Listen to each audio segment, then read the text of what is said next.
I'm being asked to respond to what is the message of Christ for today. I just want to say up front that I'm not speaking ex cathedra here. This is my own experiences with Jesus, I suppose. You know, growing up evangelical and, getting saved as a 4-year-old, a personal relationship with Jesus was always something that was emphasized. And where that's grown for me in recent years is just seeing the incredible generosity of Jesus and the boundary-breaking meal sharing of Jesus. How he would set a table with our equivalent of terrorists and government collaborators and sex workers and people who normally did not mix and mingle at the same tables with religious leaders. But Jesus, according to the scholarship of Bruce Chilton, was someone who was a tradesman, and tradesmen were often paid in meals. So a patron that was hiring a tradesman to build or create something for them would then have a meal in their honor, and it was the tradesman and not the person throwing the banquet that got to decide who the guests were.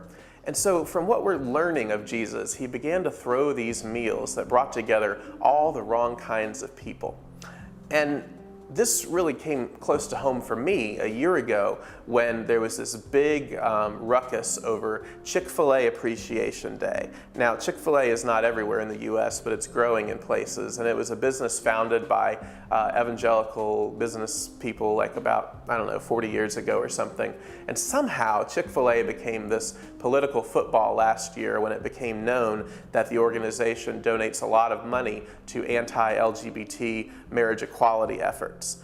And there was a boycott organized by progressives who understandably did not want to support Chick-fil-A in those ways.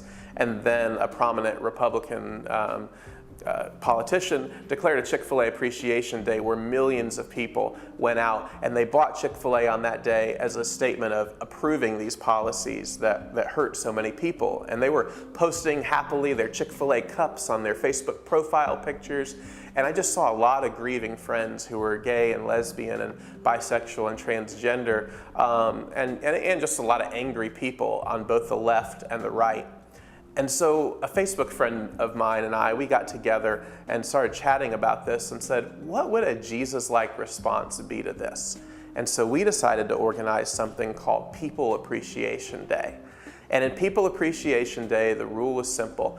You went out to eat with somebody, sharing a meal, who was either very different from you outside of your comfort zone, so that could be a person of a different socioeconomic class, someone of a different ethnicity, or you can specifically seek out an enemy, someone with whom you do not get along, with whom you have disagreement, and share a meal with them. And in my case, I chose the latter. I went out with someone who defriended me over some of my posts when I was getting really heated in the Chick-fil-A Appreciation Day event. And this person is a church planter in our town and is a very vocally political person that has a political persuasion different than mine. And I asked him, I said, hey, could we go out to eat somewhere?